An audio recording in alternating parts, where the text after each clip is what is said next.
there are times, even in the same conversation, where people will go between those phases. So I can have somebody on my team just come and unload on me about a difficult situation they're having. And I ask them, at this point, do you want to be heard, or do you want to be helped? And a majority of the time, they will just say, I just want to be heard. Got it. So then I just stay in reflective listening, mirroring, etc. And then once they've unloaded, they're like, all right, now what do you think I should do? So they've signaled they're moving into the help mode. So now I am now responding to where they're at that point, and now asking more clarifying questions, offering suggestions. Have you thought about this, etc. But the key is to match where that person is at that point. Otherwise, it just leads to friction.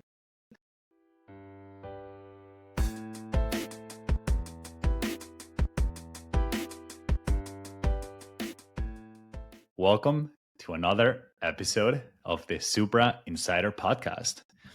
In this episode, Ben and I were joined by Randhir Vieira, who is the Chief Product Officer at Omada Health. And on the side, he's one of our amazing Supra facilitators.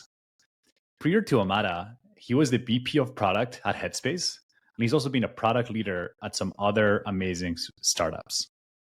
In this episode, we went deep on some of the most important soft skills for product leaders, such as the art of listening well, giving feedback, and creating safe spaces for your teams. I genuinely feel that this episode made me a better person and really made me rethink how I give feedback to people in my personal and professional life. So I'm convinced that you're going to love this episode. Enjoy. If you enjoy this conversation, don't forget to subscribe to the podcast on your favorite podcasting app, follow us on Substack, give us a rating. It'll help us a ton and help future people discover us while also making sure you never miss an episode. Thank you. Amazing. Welcome, Randhir. So excited to have you here. Excited to be here. Thanks for the opportunity.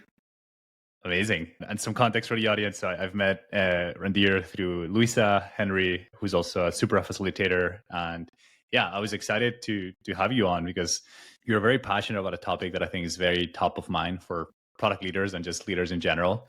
I know you taught a course about it, and that topic is like how to be better at listening, how to create safe spaces. So maybe we'll start with what made you so interested in this topic. Yeah, it's a great place to start, Mark.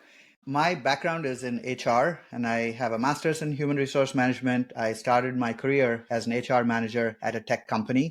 And to me, that was a wonderful place to be with both areas that I loved. And I realized that so many of the challenges that I was observing in the workplace were not about the technical skills, but much more about the soft skills or the human elements. And that really was brought home to me when I was at one of my startups. I've been at 4 startups now, and where I saw these conflicts in the workplace that were interpersonal conflicts, and a lot of it was about listening. And if people don't feel heard or don't really hear the concerns of other people, it really impacts the project. And at startups where things are moving quickly, it's high stakes, high pressure, high speed. This is a perfect environment for those kind of things to fester and blow up. And I've been heavily influenced by a book called Crucial Conversations. And I read a lot and have been influenced by lots of different things. Crucial Conversations was one of them. And so I started teaching a version of Crucial Conversations at our company.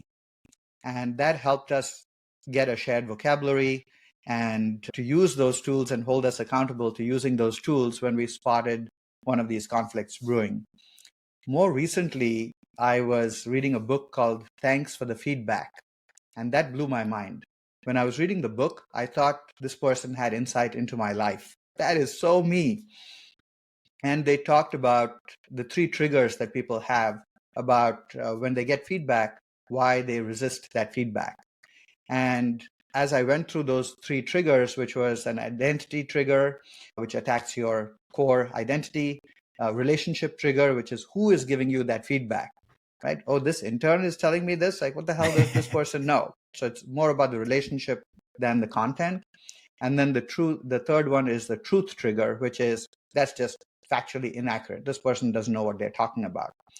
And I could trace so many of my reactions, not responses, to those triggers.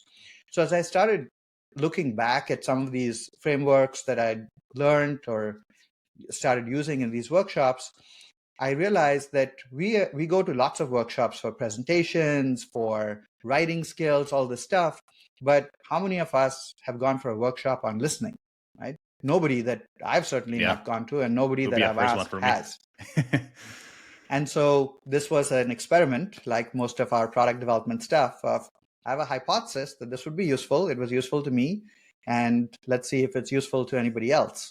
And so that was the genesis of the course. And we got about 15 or 20 people signing up. And then I did a version of that course for a friend at her company. And we had another 20 people there. So it seems to have at least some traction at some scale in some circles here. Can I ask just like a follow-up? So I love that introduction. When I was younger, I think I had an idea of what it meant to listen that is different than I think I probably have now. And I don't want to plant anything in the conversation yet, but I would just be curious, like, what's your, just today, as we're having this conversation, do you have a definition of just what it means to listen? I don't know if I have a definition, Ben, but I know there are definitely characteristics that I look for in what is good listening. And my spouse constantly challenges me that you are not a good listener. I'm like, great, tell me more. What does that mean? And so there are definitely elements of what makes a great listener. And I think the first is 100% listening. So I'm not on my phone, I'm not distracted, TV, whatever the distraction might be. So 100% focused. The other is making sure that the person who is speaking feels heard. So that's including things like eye contact, me summarizing what I heard. Right? So Ben, I think what you're interested in is, what does good listening look and feel like? Oh yeah, that's right. So there's a little bit of that dialogue and reflective listening or mirroring to make sure that I'm actually hearing, and that forces me to listen better versus get distracted even with my own motor running in my head.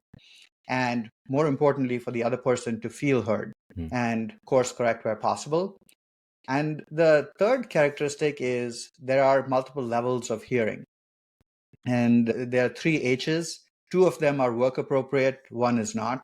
The first one is, am I listening to hear?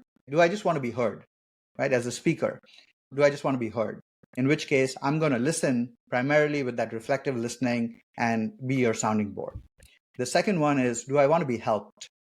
In which case, I'm going to be listening for more of the problems, trying to understand, and I may ask more clarifying questions to understand the shape of the problem or the shape of the decision that you're trying to make with the intent to help you. And the third H is, you just want to hug. And this was the one that was more in the personal realm of, sometimes my spouse or a sibling will just want to unload, and I don't need to say anything. I just need to hold them. And that's a form of communication and listening as well. It just doesn't have words.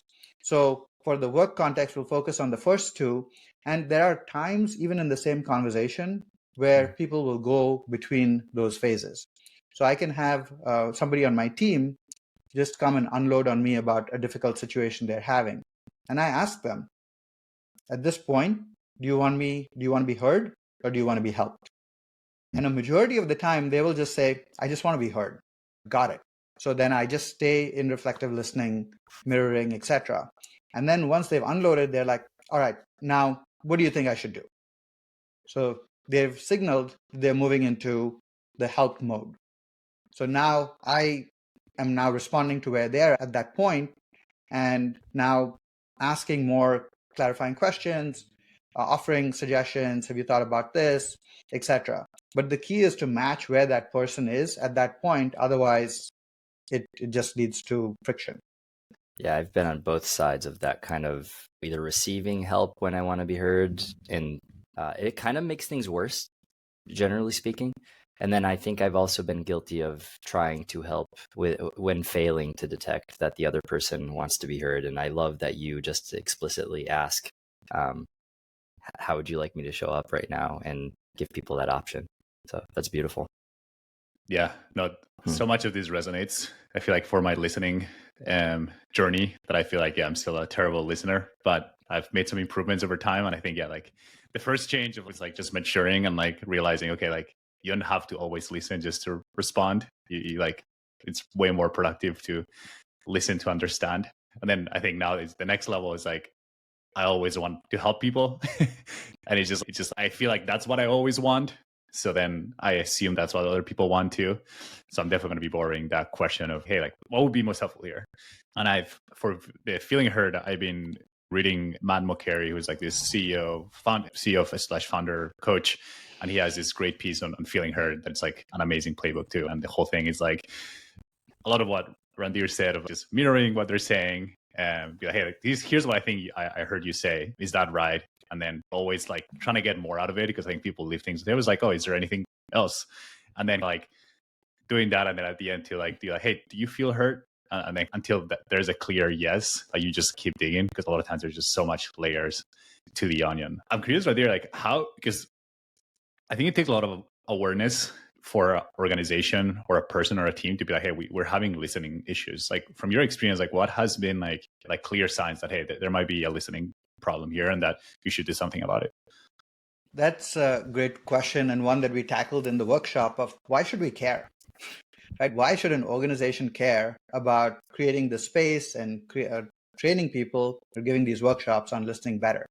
And there's a huge organizational cost to not creating those spaces and not listening well. And we, in product development, we know that some of the best ideas come from diverse opinions. And some of the craziest ideas sometimes can be the seed of an actually amazing solution. But if people don't feel safe to be able to say those crazy ideas, or even the seed with the crazy idea that might become something useful won't be said. Sometimes somebody might muster the courage to say it, and the leader is in no position or not creating a space to hear anything that is counter to their position.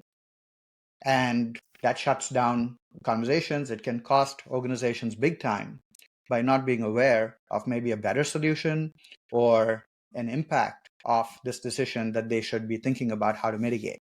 And when I raise this question at these workshops, everybody has examples of their own team or their own company where this happened. I feel like the biggest memory, that I would say one of the most impactful negative memories I have where I felt like I wasn't being heard is when I did come up against someone who was further up the organizational ladder, who was convinced that the idea that I was bringing to the table was, a bad idea, and had their reasons for thinking it was a bad idea. But I never felt heard. Like I never felt like they read back to me. They almost tried to steel man what I was saying, and then broke down. If these things were true, then I think what you're saying is something I could get on board with and want to do. But given that they're not true, then here's why I'm not in favor of what you're saying. And I never just felt heard. I just felt shot down. And then, funny enough, because I tried to advocate for myself and to try to reframe it and say it another way so that it could maybe break through. And then the feedback I got in that situation is that I was being dismissive of that person, and that I was being difficult to work with, and I wasn't a good collaborator, right? So I think these kind of issues, I think, are very real, and I'm sure many people have experienced similar kind of situations.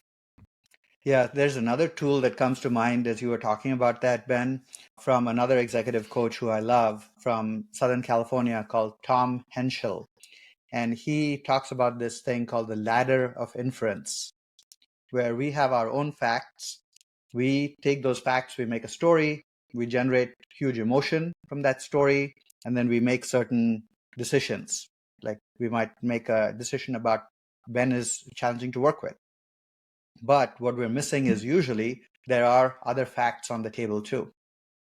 And this is again where that listening piece fits in, is the facts I have are true, 100%. But what else am I missing? Are there people using the same words but meaning different things? Or are there just additional facts that I'm not aware of that would change my decision. And so that's the creating the safe space, inviting, and especially as leaders, because Mark, you might be a perfectly nice person, but just because of the label attached to you, founder, CEO, there's automatically a distance created between someone in the organization and Mark, the CEO. You may not realize it because you feel like, hey, I'm just such this nice, friendly guy. But even with those leadership labels creates the space that we have to actively work to overcome to invite those other facts or other perspectives to the table.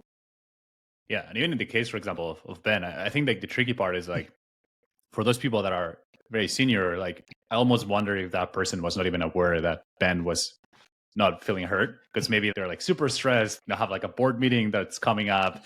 They're like, oh shit, I don't have time for another problem or someone derailing these plans that I've been working so hard to put into a roadmap and get board approval, right? And maybe this person literally told me on that call that like if I'm not going to get on board with their plan, if I'm just going to keep being stubborn, they're just going to hang up and leave. Like this person like threatened to leave the call because they were like, I have way more important stuff to talk about than what you're trying to talk about right now. Like, yeah, so it's ultimate feeling of not being heard. But then I almost wonder if like people like at that point understand what are the second degree consequences of that behavior. And then I think that kind of creates like this whole culture eventually that then you end up with those orgs where, you know, people are not listening to each other and the ideas are pretty stale and boring.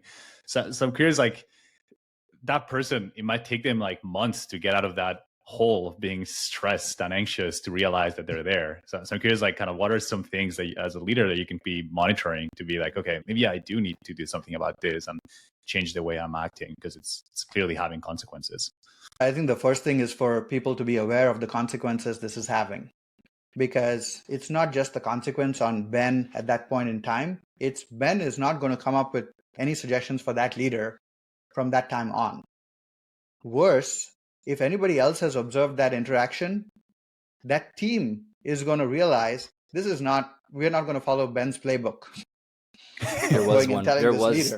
There was an important person on that call. It was actually a call with another person. I think it, in hindsight, caused irreparable damage to, I think, my ability to influence that other person. Because he was like, what Ben wants, obviously, doesn't matter. Right. So like the ripple effects of a single interaction for that individual and others involved, and of course stories spread too, are far bigger than that one particular incident. So the first thing is, and this is where things like the workshop help, is to help the leaders realize that things that they may say unintentionally because of their stress and pressure and etc. have long-lasting consequences way outside that incident that will impact the things that they really care about, which is business impact, hitting the goals, etc. We all want that. And these are things that could hurt it. So first is awareness, then are the skills to realize what are things that could help, what are things that could hurt. And the benefit of doing it as a company is now you have a shared vocabulary that even leaders can hold each other accountable to. At Asana, when every new hire, they had to do two things. Like in the first month, they had to read the 15 commitments of conscious leadership. And then we, like within the first quarter, we also had an in-person training. And I think 50% of it was like, this is out of like the Silicon Valley show. It feels like a little bit gimmicky, but like sometimes it was extremely useful because we had this shared vocabulary and everyone was like, oh, like, it's cool to do this. If you had a misunderstanding, be like, hey, Ben, I need to clear this with you. When you said that, you made me feel that way, which had all these consequences. And it's great. I think like I had this excuse to confront people about the way they made me feel, and that was totally acceptable. And I think that I didn't realize that until I went to the next company. I was like, ooh, like I did that with someone. They're like that was weird, man. I remember, take it for granted. No, I had a similar experience. I worked at a bunch of companies, startups mostly, where there was no explicit culture around this kind of stuff. And I think the smaller the company, the more kind of tribal things can feel. So I'd say if we need to explicitly talk about something, it's a sign that maybe it's not a good culture fit, right? Because the things that we all just know, you have to make explicit. But then when I went to Facebook, and at that scale, they perfected, like they have a lot of values around like fast feedback, and there's obviously a lot of downsides. trade-offs with going to a company like Facebook. But one of the things that I saw them actually act out for the first time in my career when I was there was this idea that there's like a meeting and someone has feedback, and the engineer just like DMs me after, like, hey, like, can we hop on a call? I have some like thoughts after that meeting. And I saw that from designers and like product marketing people. And then I started feeling like I could do the same with other people too. And then you saw it happening with leaders. So like, it felt like one of those things that once you actually see the whole system working and people across the hierarchy are all following the same kind of open feedback thing, and fast feedback too, timely feedback, it felt like a really big unlock, like for everything I've done since. Like when I have that moment, I'm like, I can maybe be the one that's setting the example of this behavior and helping others normalize it. But until you see it in action, I think, like Mark, you were saying, it can feel a little like out of some Silicon Valley skit. It's like the soft, weird, satirical kind of thing. I'm curious, going back to the example of that Ben was sharing, right? This senior person that's shutting Ben's ideas down, right? I think there's probably a couple of people listening that are like, oh shit, like I was that person like last week or a month ago. What can you do to like, how reversible is that? And what are some of the steps that you can do to fix that? Because I think it's probably a good idea to do that.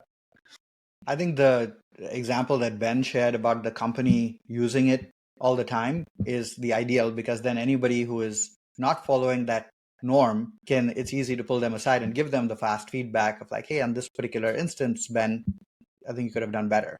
I think it's more challenging where in most of the companies, we don't have those shared norms, and then it feels a little bit more awkward. These things are always recoverable, and I think it becomes a great opportunity to demonstrate that. But it requires awareness that I wasn't my best self in the first place. So I think that's the awareness that we're trying to build as leaders of how do I know and how do I hold myself accountable? How do I build a space where my team can feel comfortable telling me, hey, Randhir, that was not your best moment when you did that, right? But then secondly, I think the huge opportunity is for a leader to apologize, to recognize and apologize, either to that person or if it was in a public setting to the team, to realize that, yeah, that was not the norm that I want or my best self. And thank you for bringing it up. And here's what I will do next time. And here's what I'm going to do to recover from that.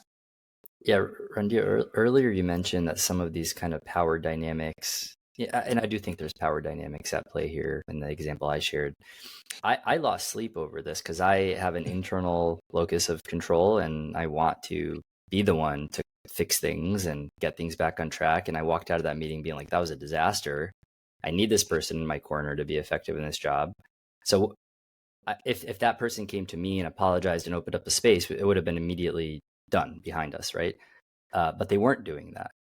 And it felt like there was a distance growing and I had no idea how to open up the conversation without making it worse. So what kind of advice do you maybe have, or how would you think about someone who's maybe in the lower position of power in the dynamic to make a space with someone who maybe doesn't seem committed to opening up that space? Yeah, I'll give you two examples. And many of these things that I try to do are because I catch myself failing to meet this bar many times. So I don't want to create this perception that I have this all figured out and it's all wonderful, because it's not. And I don't think anybody is hitting this bar 100% of the time. But the question is, are we doing better? So one example is where this was maybe the reverse of your situation, Ben, where I was in a leadership role and there was a friction point with somebody in another team who was in a manager role. And I could tell that there was friction and I didn't know what I had done or not done to cause that friction, but it was very clear that there was friction there. And so I invited this person out. We went out for a coffee, went for a walk, and he was just unwilling to engage on this point of conflict. And he's like, if you don't know what you did, I'm not willing to engage.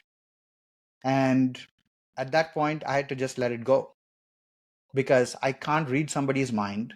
All I can do is offer that olive branch and say, hey, I'm apologizing in advance for something that I did or didn't do. It was unintentional, but my intention here is to understand that and to make it better.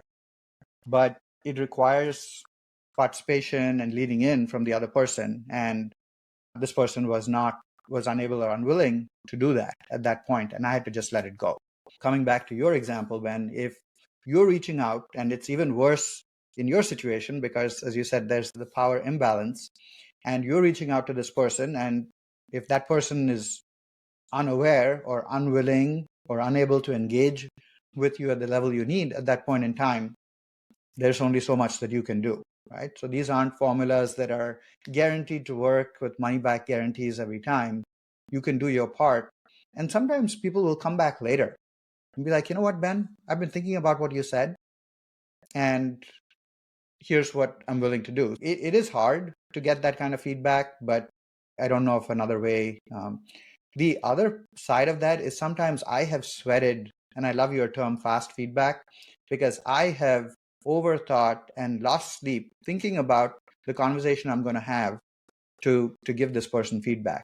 And in some cases, it's been a peer, it's been a manager, it's been somebody on my team, but I have sweated that. And meanwhile, this person is completely oblivious that whatever they said or did is causing me this angst. And then when I finally muster up the courage to go have this conversation, it's usually at least a couple of days later. And they're like, oh my gosh, I had no idea. It was definitely not my intention. No idea. Thank you for letting me know. And by the way, why didn't you just tell me right there? So I could have saved myself a whole bunch of angst by doing the fast feedback. But it's still challenging even for me. So I struggle with that. And I know every time I do it, like, oh man, I should have done that earlier. So I like that. I'm going to take that away. Fast feedback. Yeah. And to be honest, I think there's a trade-off with fast feedback that is worth calling out, at least in my head, because and I still sometimes think this is a smart thing to do, not just at work, but in general. Like if a neighbor in my building does something that bothers me and they just do it once, do I say something? Do I wait until it happens twice or 3 times and it's a pattern, and then that's when I say something? So I think ultimately that's, to me, the trade-off is like if someone comes to me with feedback and it just happened once ever, just now, and they give me feedback about it, it's actually good for me to know. But I think the deeper thing would be to be like, hey, Ben, I didn't say anything the first time, didn't say anything the second time. It just happened for the 3rd time. I think it's a pattern at this point. And those kind of hurt more because it's like, whoa, this is like a truth punch. But I think it also carries more validity to it, because especially if they can be specific with like the 3 examples. So for me, I'd be lying if I said I always do fast feedback. I think sometimes I wait and see if there's a pattern there. But I just wanted to share that too. Yeah, I agree with that. You want to be judicious about what and when you share feedback. You don't want to be providing and be that person of just providing feedback, unsolicited feedback to everybody all the time. And that has its own reputation and reputational damage. Yeah, like well. sloppy delivery of feedback. Because like if it's like I'm going to prioritize speed and immediacy of feedback above all else, that's also a bad idea because you're compromising the delivery, the packaging. There's a way to do it. Anyways, yeah, go ahead, Mark. It's almost like building a product, right? Yeah, totally. Like speed is good, but only if it doesn't come at the absolute cost of quality and distribution and all the other stuff that come with it. Yeah, there was another, as you were talking about this, there's another element that we explore, which is what is feedback? And for most people, when I ask that question, the connotation is very similar to our conversation here, is it's negative feedback. But feedback is actually neutral. And again, in the book, Thanks for the Feedback, they break it down into the 3 parts of feedback or flavors of feedback. One is evaluation, which is here's your rating on the scale, whatever the performance rating scales are, an MVP for in a sports context. Like there are certain very clear labels that are evaluative, right? So there's an evaluation. Then there's a feedback, which is much more about the performance piece. So there's appreciation feedback, which is the positive element of it, which is, Mark, you were a great host, or Ben, you asked some great questions on that podcast. So but we don't often think about feedback as positive, but especially fast feedback for positive stuff is awesome. That's the appreciation element. And then there's the coaching element, which is typically like, here's what you could do better. And very similar to those phases we talked about of do you want to be heard or helped, it is critical to make sure that both the sender and the receiver are at the same level for both. So the example I give is if somebody is an artist, right? A very famous artist, and their kid comes home from kindergarten with their first art project. What does that kid want at that point in time? Do they want evaluation? Do they want appreciation? Or do they want coaching? Appreciation, most likely appreciation, exactly. But if this professional artist goes into coaching mode or evaluation mode, there's a mismatch, and that's not going to end well. Now, that's an extreme example, but the point is, what is that person expecting at that point in time, and what am I giving? And making sure that we're as close to those as possible. And again, those will move, but meeting that person where they are. And it's great to be able to give fast feedback that is positive, that is appreciative in the moment. It's awesome. And we don't do that. I certainly don't do that often enough. I think there's something interesting here, because when I think about it, and I don't know about how you guys feel, but whenever I have received positive feedback that was genuine, where like someone said something, I'm like, you know what, that's positive and there's truth in it. It's really nice. It's really nice. And it ends up bringing the relationship in further into the green in some capacity, or it makes you feel more safe in some capacity. Like I have some more room to make mistakes, perhaps. Like I'm not going to be perfect, but it seems like things are going well in some dimension. And then I ask myself, why don't I do that as much as I should? And I'm just curious, what do you guys think? Like, why don't people prioritize maybe giving the positive feedback on an ongoing basis as much as they might give the negative or constructive feedback? I have some thoughts here, but like half baked. I think it all comes down to like, I don't know, short term versus long term thinking in a way for me. I always feel like coaching and constructive feedback, if you're leading a team, is going to lead to like, it just feels like, okay, like if we fix this thing, then we're going to be working more efficiently. Or if this person just fixed this thing, like it's going to make my life better. So it's almost like, in a way, that's how we're programmed, right? It's like, how can we make this a little bit better? And I think we don't think that we can make something better by reinforcing people's strengths. And I think that's true for ourselves too, right? I think for me, if I get a performance evaluation, like I think there's things that are very positive and I think things that are very negative. And sometimes I feel I could have been way more effective if I had doubled down on my strengths rather than to fix like maybe my weaknesses. But I think there's like that impulse of like always improving. And I think there's in my mind, at least, like the way to improve is to make something bad better as opposed to make something that's good even greater, right? I think that's just like human nature. I don't know. What do you think, Randhir? Yeah, I think the first part is just awareness. And somebody had given me a great example of a beautiful whiteboard that's completely clean, and there's one black dot on it. And when you ask people, what do you see? Most people will say, I see a black dot. But nobody is talking about the 99.9% that is the pristine white whiteboard. And whether it's with kids or our teams, etc., I think we are just more prone naturally to observe what could be better or what's wrong than to be aware and recognize what's right. And so I think once you are aware of it and then you make the time to, what am I looking for? Am I looking for that one black mark? Or am I looking to catch people making mistakes or catching opportunities for improvement? Or am I also, and it's not an either or, am I also catching them when they're doing something amazing? Right? And I'm not talking about just people doing their job. I'm like people doing something that was unusual or appreciated. And am I going to make that time? Even if it's 30 seconds, I send a lot of voice messages because I just find that for me faster than typing, but also conveying a lot more emotion and other things that you can't convey in text. And I try to do that.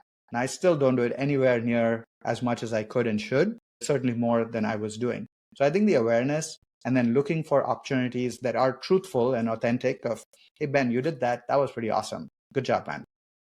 Yeah, It only takes 30 seconds, but it has a huge impact. So if we can get literally one listener to do this to someone on their team, this whole conversation would have been worth it in my view. So like, let's get specific without divulging identities or giveaways, but like Randhir, in the last like year, could you think of a time where your senior executive level as a product leader, like what's an example of something that you noticed that made you feel like you wanted to go and then you actually did tell someone this thing was great? Like, can you just give an example? Yeah, there was a meeting, one of our executive meetings, and I was challenged by one of my peers, one of our other execs.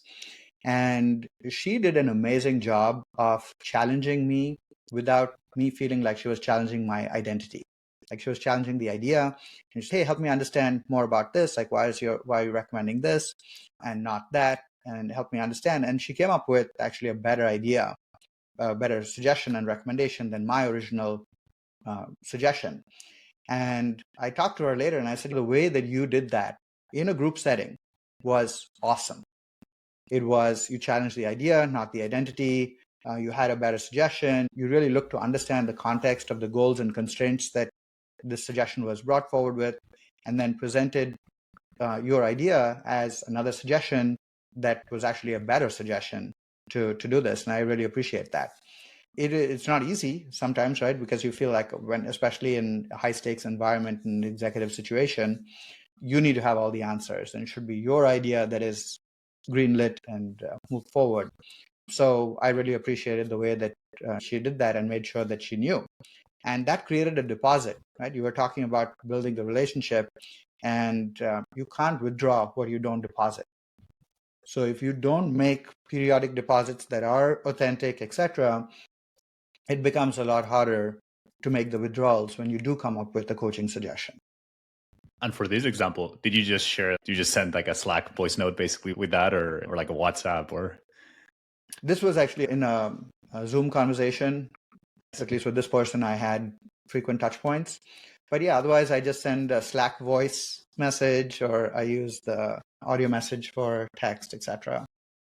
When I'm listening to this, I'm like, I should do a lot more of that. And I think for me, I really struggle when I hear something that I really like to then put it in practice. And I think it's just because if it doesn't happen right away, like I have the opportunity, I forget it. And my reaction usually is, if I'm not able to basically create a process for it or a system, then I'm just not going to do it. So I'm curious, have you found any good systems there for keeping that good balance of like positive versus negative? Or I know some people have a gratitude practice where maybe like every morning they'll send a text to someone that they thought about and share what they're grateful. But I'm curious, have you found that to be helpful at all with feedback? I'm always thinking like, because what you just said is also true for your personal life too, like your partner, your friends. And I just wish I kept more track of who am I reinforcing, when am I giving feedback, is there a good balance? Because right now I don't think that I have a good balance in terms of giving feedback. Yeah, I'll give you two examples. So I love the gratitude journal kind of thing. For me personally, I do it in the night of what are the things I'm grateful for. And at least my self-imposed rule is to not repeat stuff. So it has to be unique for that day. But going to your point of how do I give feedback or be appreciative, right? The appreciative feedback element, I try to do that for at least one person a day. And so I'm actively looking throughout the day for who's going to be my one person. So it just makes me aware of, this was the point about what am I looking for? So The now whiteboard. I'm actively looking. Yeah. Yes, exactly. The whiteboard, right? So I'm looking for the positive, and the whole day I'm just have that lens on of, is Ben going to be the winner today? Or like, what incident? I'm just basically consciously looking for those. And then one is relatively easy to do. So that's an example of the habit streak or gratitude journal or any of those, but you're priming yourself to look for those opportunities during the day and implement it. I'm going to borrow Ben's phrase of fast feedback, implement that in that day itself, so you don't delay it to another moment. The other one is from a personal front. My wife and I have this phrase called hidden charities.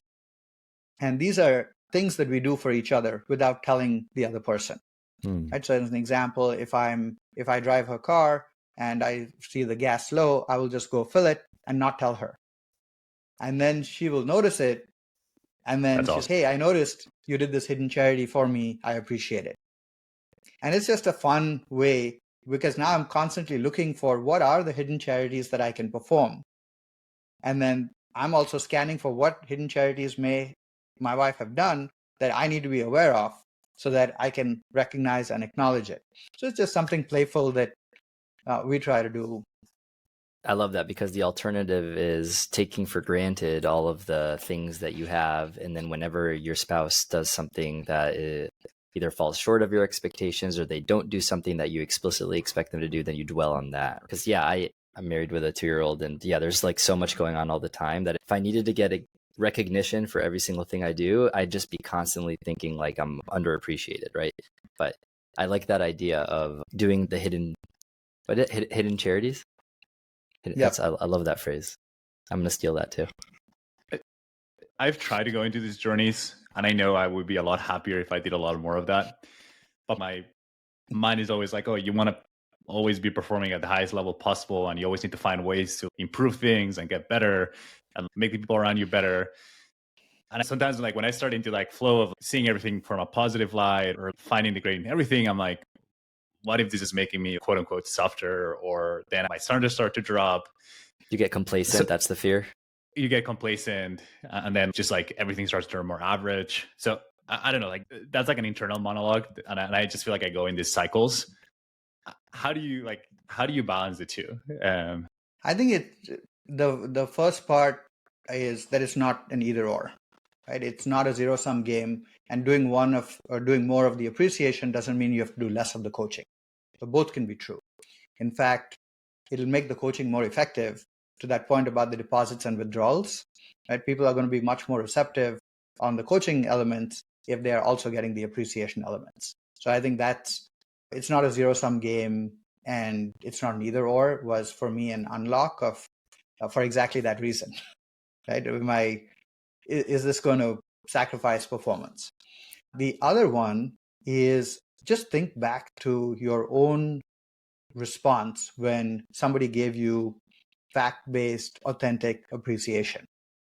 What do you want to do? You want to do more of that. And you want to try and get more of that appreciation from that person, especially if it's somebody that you respect.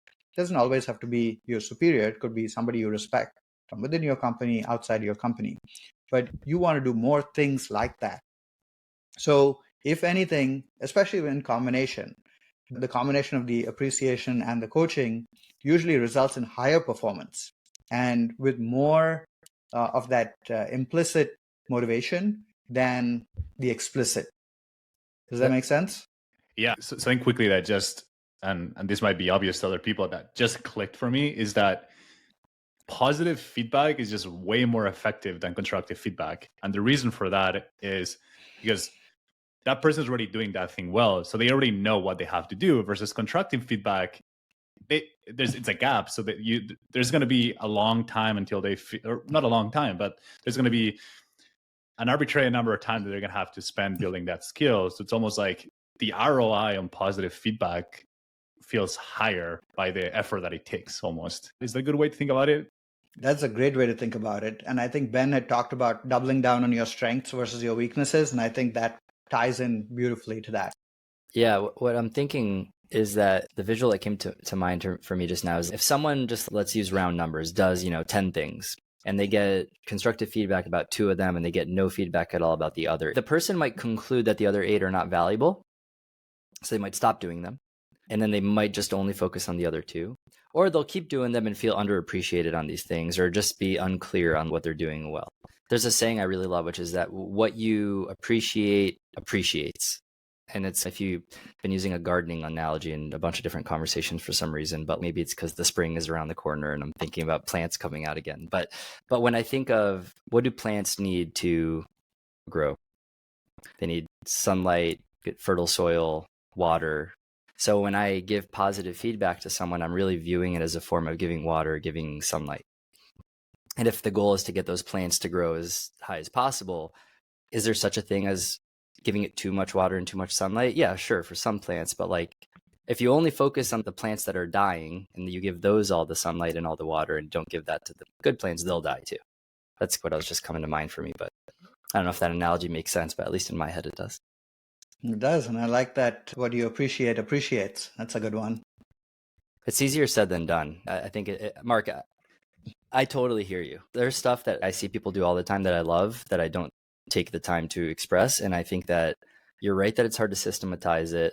I love your practice, Randhir, of a gratitude journal at night where you cannot repeat the same things, because I've gone through periods of taking my daughter to daycare every day. It's like a 30-minute walk. And I had a period where I was like really good about like out loud, like saying all the things I'm grateful for. And there was a lot of repetition. But I think the forcing function of having to force yourself to notice the new things probably is a systematized way of starting to get better at this. And it's even something we used to do with our kids. At the end of the day, what's a highlight of your day and what's a low light of your day. And again, no repeating. So it helps them to maintain this balance because it's also, even for kids, super easy to be like, oh my gosh, this was a pain in the butt today, right? Here's somebody said this or whatever the drama in school or with friends group, etc. was.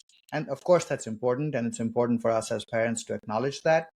And what was the highlight? Because I'm sure there was some highlight of your day too. And so even the simple thing of we start with the highlight and then the low light helps to focus on what went well. The more I think about this is the more of like, there's been a lot of talks of like, we're moving to a world where there'll just be like a team of one person and then 20 AI agents doing things. And after having this conversation, I'm like, okay, there's definitely like a human element of it that's going to have to exist to keep you grounded on and keep you like engaged on positive feedback or even constructive feedback or just feeling heard. I think a lot of people use like AI or they have a cloud project or a ChatGPT project for quote unquote therapy to feel heard. But I think there's nothing like just genuine appreciation that comes with like emotion and with true facts from someone that you care about that has some weight in your life. And I think that's just going to be super tough to replace. We're social animals, right? Like we need that. It's just built into us. I don't want to say we're tribal in the negative sense, but we need to feel a sense of belonging and a sense of appreciation. I think that's like such a deep human need. Some people maybe only need a sense of belonging with one other person and that's enough for them. But the reason the worst thing we can do to people is put them in solitary confinement or something is because that's literally detaching you from any sense of belonging to other people is the worst form of punishment, right? So yeah, I think that we all crave this. What I'm actually curious about in that spirit is like, it's not fully switching gears, but I think just bringing this conversation to something that's a real moment right now, which is a lot of people are out in the job market. They're looking for a new role. They want to land somewhere that might have a lot of this psychological safety and a feedback of culture. So my question for you, Randhir, is when you think about interviewing at a company, are there ways that you found to try to figure out if that's going to be the kind of culture where there's a lot of feedback and there's this openness and making space to, like, people can feel that sense of belonging at work in this way? I think you get a good sense of it during the interviews from the way people answer your questions, more in the informal than the actual interview. So even the observation, if you're sitting in the reception area of coworkers or employees there walking around, how are they communicating with each other? How do they answer your questions in the interview? But the piece that I found the most useful is reaching out to former employees, especially through your network. Now, obviously, they voted with their feet. They're no longer at the company. There's some element of bias, but they don't have incentive to sell you on the company to get there. And especially if it's not just cold outreach, but if you're getting a referral through somebody. So Marc says, hey, I think you should talk to Ben if you're considering an offer at this company. Ben used to work there 6 months ago, a year ago. You don't want to talk to somebody who worked there 5 years ago, right? So it has to be somewhat recent. But that has been absolute gold in getting the real scoop for working at the company, working with that manager, working on that team. Like you can, as specific as you can get to your realistic situation, because sometimes companies are not one monolith. The particular manager or your particular team may have a very different vibe than a different team in the same company. And what you're trying to assess is what's my life going to be there with that manager on that team at this company. So the more specific you can get to that would be ideal, but those have been the most informative conversations for me. I totally agree. And I think some of the recent maybe things that I didn't catch interview process could have been caught through like maybe more of those like backdoor channel references that maybe I didn't do enough of. And yeah, I think it's such a good point for if the company is on the larger side, maybe, like more than 500 people, the leader that you're working under, it's almost like an entire microcosm and like a whole little ecosystem instead of a bigger ecosystem. And I agree that it's much better if you can have a referral into that person. But I think sometimes, especially in that case where the company is a little bit smaller, it's a bit harder. So I'm curious, like from a very tactical perspective, what are the key ingredients for that cold outreach to ensure that you actually get a reply rate? I have not had great success doing cold outreach. And so the referrals have been key to getting that, because obviously it's sensitive information. They may have signed a non-disclosure, and a number of things have happened. And so these will typically be phone calls versus anything in writing, and usually a warm referral involved. Now, I think it's also a totally fair game to have a candid conversation with your boss and say, what's it like working with you? And what's your style, etc. I think many people now do these user manuals, or what's it like to work with, right? So I have one for myself that I share with people that we've made an offer to and say, this is who I am. And that's a document that's curated by my directs, especially those who are leaving the team will usually do the final edit to that document because they have very little skin. They have skin in the game, but they don't have to worry about the manager relationship anymore. So they're a lot more candid, which is great. So you can, as a leader, you can proactively share that conversation. Those are also the kind of conversations I have with referrals. Like, what can I do to help Ben be at his best at this company? And so you can do the same thing with your prospective manager as well. What are things that I could do to be successful here? What are things you look for? Why didn't the previous person in the role not work out? Like this, any learnings from that can be helpful. Yeah, another interesting question that I like to ask to the hiring managers: can you tell me about a time when someone in your team disagreed with you, and like what happened? And I think if they have a hard time coming up with an example very quickly, like that's very telling, right? Because that means that like there's maybe not that much disagreement to begin with. That's a great question. Yes, and that indicates that if nobody is dissenting, it's unlikely that this person is right 100% of the time. So either people don't feel comfortable saying stuff, or everybody is thinking the same way, both of which could be a challenge in different ways.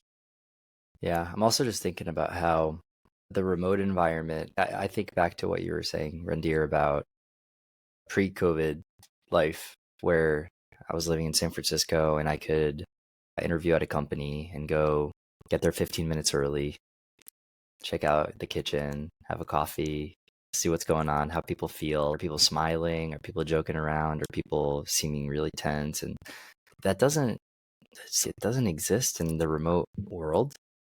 And everything is so intentional, and well, it should be at least, but there's a lot of manufactured moments, let's say, which I just think makes the whole thing much harder to feel out the culture. And even on a day-to-day basis, I think the fragmentation of the loss of the shared space, the loss of the atrium and the shared kitchen, and the fact that we're all listening to each other's conversations makes it so even within the same company, I think there's like pockets of just completely different culture that emerge. And so this is a tangent, but it does make me wonder, what does it mean to have a sense of belonging in a remote? Like I ask myself that question a lot. Are you guys remote, distributed? We are. And we were in person in San Francisco pre-COVID, and then distributed all over the country post. And it's different. I don't think there's any other way to respond to that. And I don't think anyone wants any more manufactured moments on Zoom or any virtual meeting platform, right? Let's like I'm on Zoom or on this virtual thing all day. I don't want a manufactured moment for this either. There's something from Berkeley called Fast Friends. We can put that in the show notes. And it's a set of questions, 3 sets of questions that have been proven to build rapport between people within 45 minutes. And I've used that, and obviously both people have to agree to use it, and it gets deep very quick. And that's the point. But it is a bit of a manufactured moment, but again, it's with intentionality to try and overcome the much more transactional nature of a virtual world. There are other things that we've tried to do, like even in our team meetings, etc., where we put in the agenda space to just hear how are things going.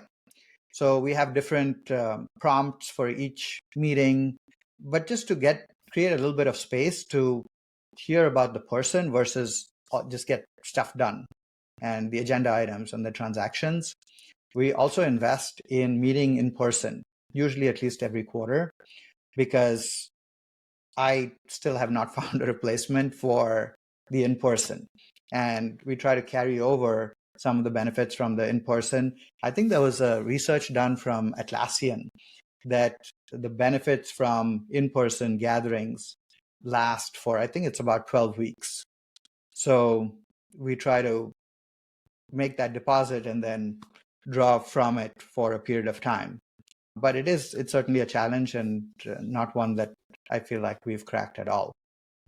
Yeah, like the best analogy that I've heard about like in person is it's almost like you do gotta do it like once a quarter, and it's almost like you can think about it as like this. Everyone has a trust battery, right? And you just like the moment you get home, it starts to deplete slowly, and you just gotta make sure it doesn't go past that 20%, because then it's just it's just much harder to then get it to full battery, which I think is like I find it interesting and maybe a coincidence, but maybe not, that quarter happens to correspond to like a season. So it's like there's 4 seasons a year, 4 quarters a year. Maybe we're just wired in capacity for that time frame, but that makes a lot of sense.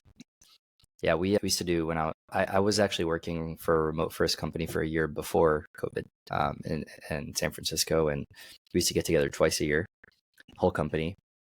And we added, I think after a few months I joined the company, they added a policy that not the whole company getting together every quarter, but teams would also get together between the big company events. So that also came out to basically 4 times a year coming together. Yeah, I think it's long enough to plan into the future. I think actually executing remotely has a lot of benefits, like being able to be heads down, not getting interrupted as often, not having to burn all this time commuting or doing what some people could consider unproductive small talk at the office. Hearing about people's weekend on a Monday, like great, right? Like everyone loves that. But at the same time, when you're like, hey, I actually don't really know what I'm supposed to be doing a few months from now, that's when coming together, talking about that stuff, sending intentions, then going apart, I think could be really helpful. Yeah, I think the only people that I worry about that I feel like we haven't, the young people. Yeah, like I think that to me, looking back at the beginning of my career, like I feel like I would be like what I learned in 6 months, it would have taken me 2 years, right? Like the fact that I could just literally roll my desk to my manager and be like, hey, what should I do here? Or the fact that my manager could be like, dude, it's like the second day you have this PRD open. Like, why the hell haven't you shipped it? I think like those small moments that you can just read the environment, or I can see like an engineer next to me that's pissed off, and I'm like, I can go up to them and be like, hey, like, what's going on? You seem worried, or be like, hey, like you've been working late. There's all these like little signals and information you get that I think you're missing. I think, as I'm saying, like there's benefits for more senior people too, but I think for junior people, kind of feeling the culture, the learning, that I just like, I don't know, like I worry. Like I have a brother who's junior in college. He's gonna start like his career. I'm like, instead of focusing on the on the company, and just focus on being in person and that your team is in person, because I think that's just gonna have so many dividends down your career. That's great advice. I don't know what I would do if I didn't have so much of my foundation for my network and my foundation for my career came from all these spontaneous moments at the office, and the ability to be there at 6 p.m. and it's like you and one other person there, and you're like, what are you working on? And then they're like, oh, I'm doing this. And you just start talking, and you're like, do you want to go get a beer? And you go and you talk, and before you know it, you're friends like a couple of years later and hanging out with your significant others and stuff.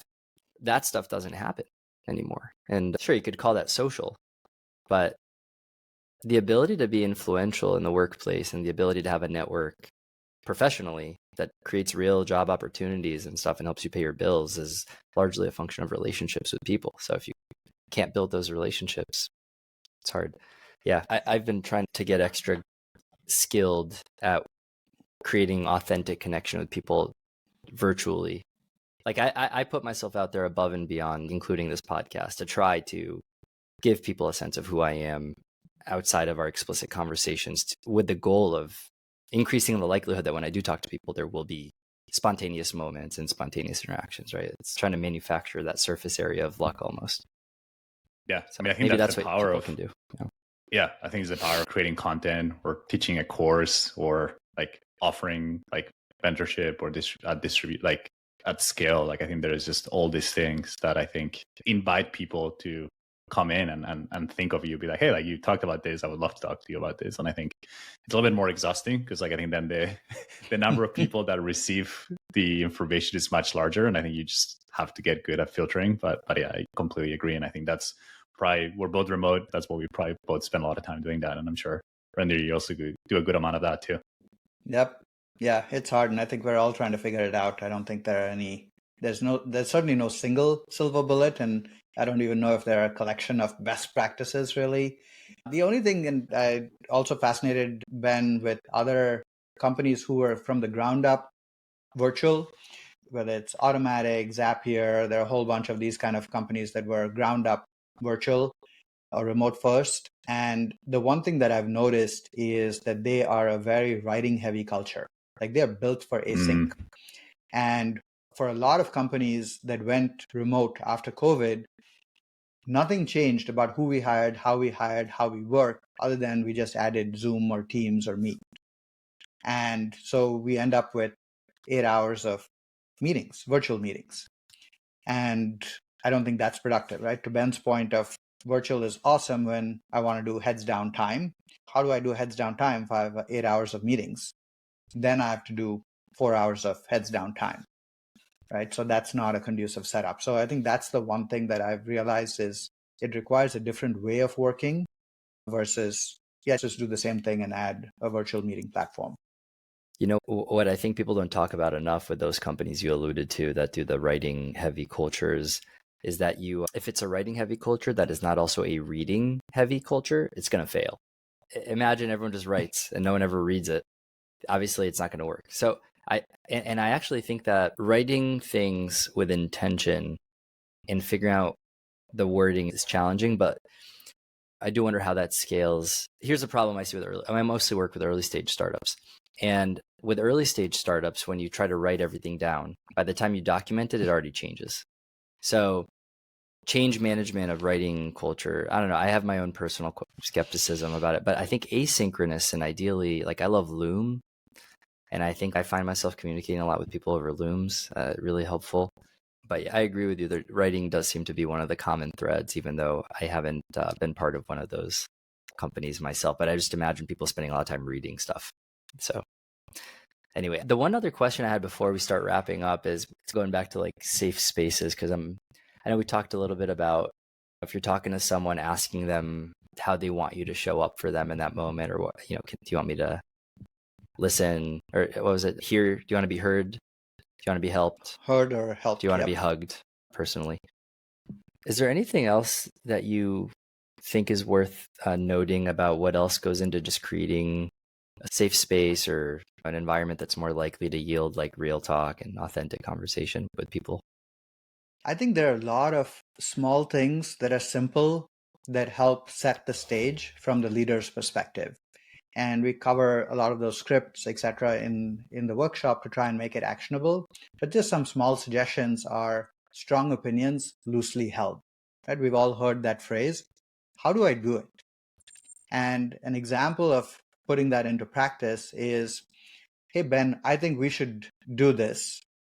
But I'm curious, are there other ways that we could achieve that goal? What do you think? So just creating a little bit of space for curiosity. So you can still come in with a strong opinion. So you're not just looking at a blank whiteboard with, going into brainstorm mode. You're coming in with a strong opinion and you're creating space. Or you could say, all right, sounds like we're all on board with this proposal. Let's play devil's advocate here. Right? What could go wrong? And you could run a pre-mortem. There are lots of different tactics that can create the space for hearing other opinions, or at least putting down what are things that could go wrong and how do we mitigate against them. Explicitly putting a suggestion on the table and saying, okay, what are the suggestions that could work? Whether you use a brainstorm method, a mind map, opportunity solution tree, there again, n number of specific tactics, but all with the same goal of making sure that we are going wide on the diverge phase before coming in hot on the converge.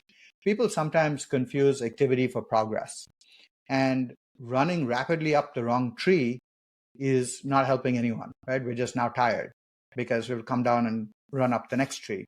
So taking that creating that space to be clear and intentional on the goals, evaluating the different ways to get there are all things that anyone on the team, and especially the leader, can help create with a little bit more of curiosity and space, and then invite.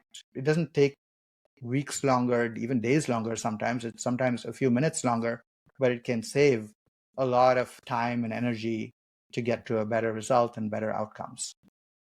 I think this is so. I'm always a fan of coming in with a recommendation or an opinion, because I think that just like really fast forward like the discussion, and also like you get people to react a lot quicker. It's funny, like we've been having very similar conversations with prototyping tools for AI, right? That's I think what they're really effective of. Like you can really quickly get to have a very productive conversation. And the coolest thing about it is that it didn't, like before, that prototype would have taken 2 weeks. So then even if you say, hey, I don't have strong opinions or emotions to it, actually you do, because you've spent so much time building it. But now with this thing that takes 2 hours, like I can just go back and prompt it and change these things. That's like, it's not, I don't know. I think there's just connecting the dots there from previous conversations. But yeah, I was thinking totally the same agree. exact thing. Yeah, the same exact thing. And yeah, I think the cool part too is I think one is like you're leading by example. It's like, oh, like if this person is comfortable, like you're almost decoupling the person with the idea. And I think that's also like back to like people don't want to be attacking their identity. I think you're putting the work first, and you're trying to get to the truth rather than protect the person, which I think is like a cool thing. Yeah, and awesome. We call that out explicitly to comment on the idea, not the identity. And small turns of phrases of being very intentional about providing feedback on the idea, not the person.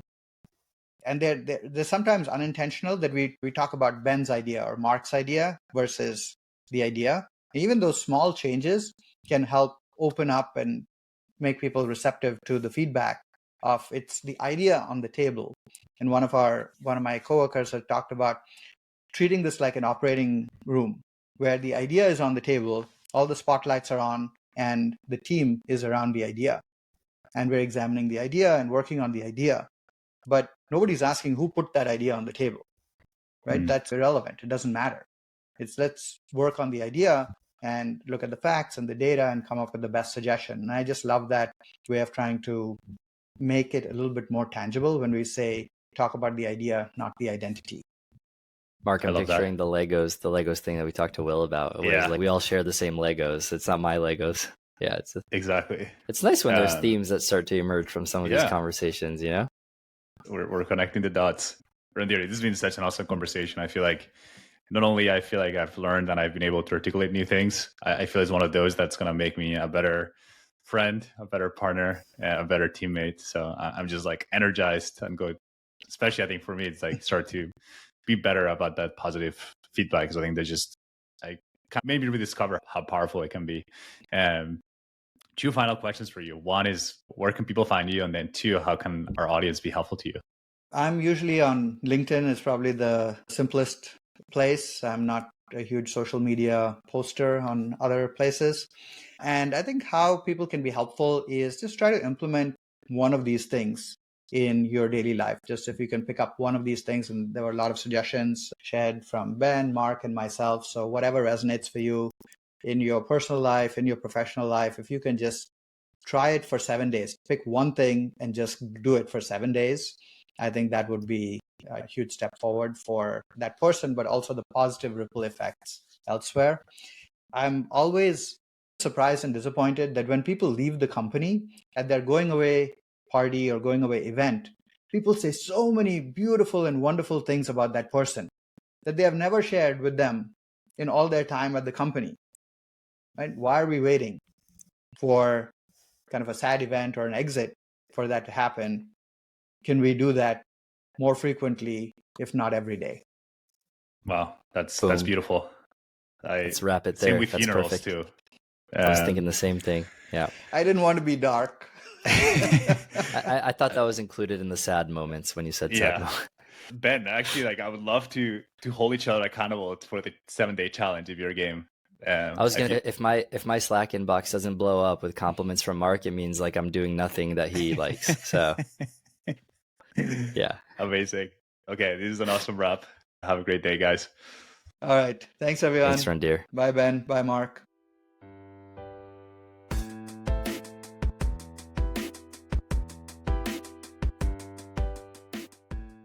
If you enjoyed this conversation, please share it with someone who you think would benefit from it as well. We really appreciate it.